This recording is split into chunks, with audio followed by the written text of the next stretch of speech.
बिस्मिल्लाहिर्रहमानिर्रहीम।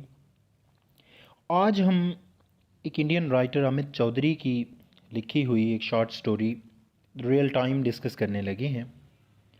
सबसे पहले अगर हम बात करें इसके कैरेक्टर्स की, तो इसके जो सबसे बुनियादी कैरेक्टर हैं उनमें सबसे पहले है मिस्टर मित्रा।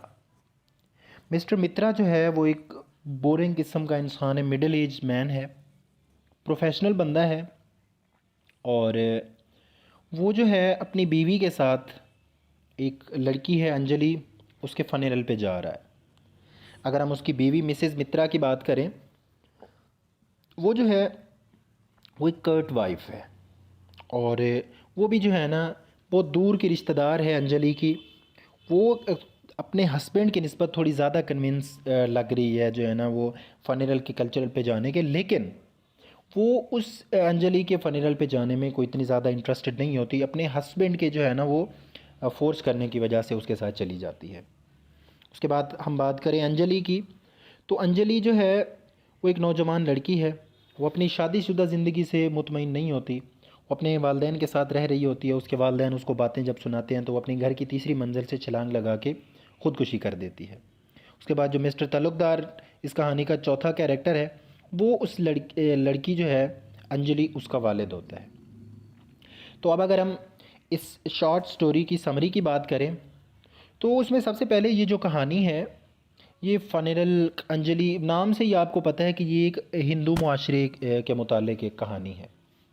उसमें एक नौजवान लड़की अंजलि, जिसकी शादी हो चुकी होती है लेकिन वो अपनी शादीशुदा ज़िंदगी से मुतमईन नहीं होती। उसके अपने हस्बैंड के साथ रिलेशंस अच्छे नहीं होते। इसकी वजह से वो अपने हस्बैंड के साथ अक्सर झगड़ा करके अपने वालिदैन के साथ आके रहती है। उसके वालिदैन उसके अपने साथ रहने पे बिल्कुल भी खुश नहीं होते। वो उसे कहते हैं कि अपने घर में जाके रहो।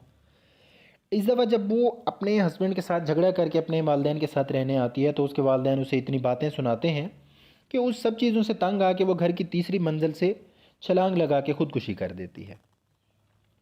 अब ये जो अंजलि है वो मिस्टर मित्रा और मिसेस मित्रा की बहुत दूर की रिश्तेदार है।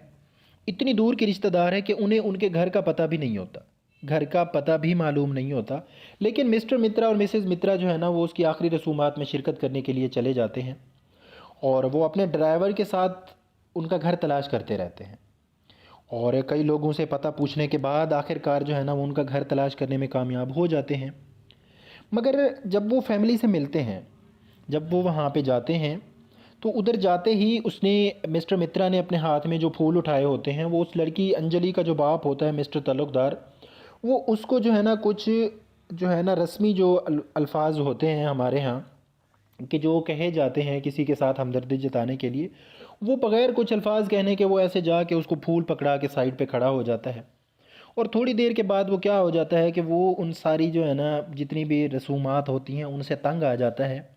वो इन रसूमात को फ़जूल समझता है और वो इन रसूमात से तंग आके इधर उधर टहलने लगता है। फिर वो अपनी बीवी को जो है ना वो कहता है कि यार जल्दी करो, अब यहाँ से चलना चाहिए हमें।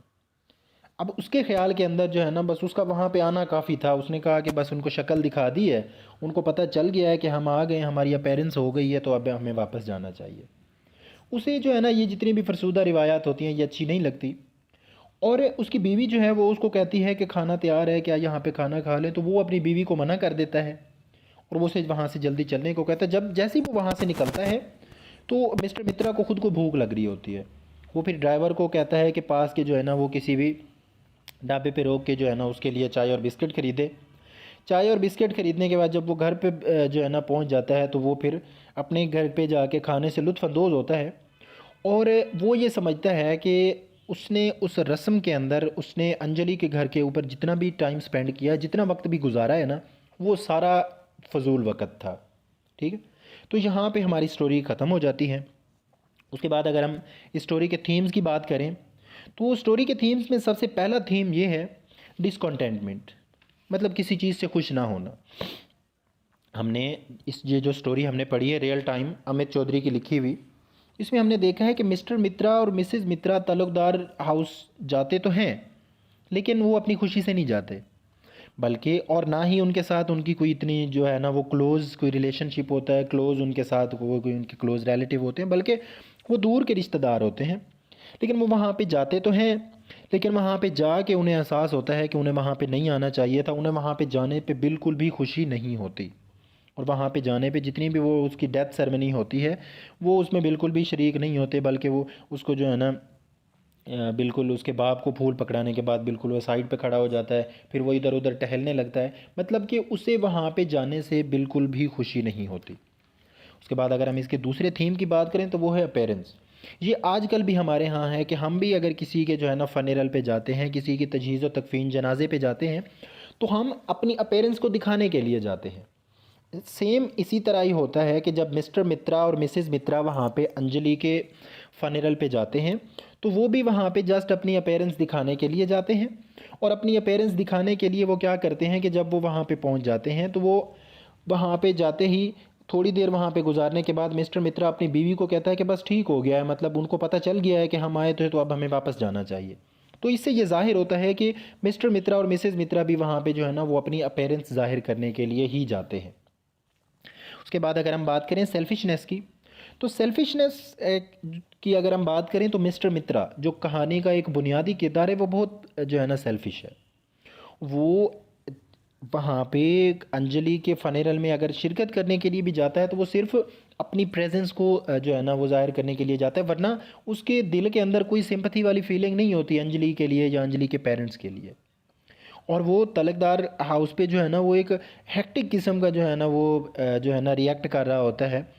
और जो है ना वो क्या करता है कि सबसे पहले तो जाते ही वो एक बगैर कुछ कहे सिंपथी के अल्फाज कहे बिना उसके बाप को फूल पकड़ा देता है। फूल पकड़ाने के बाद वो फनेरल की जो जितनी रसूमात होती हैं उनमें शिरकत करने की बजाय वो क्या करता है, वो इधर उधर टहलता रहता है।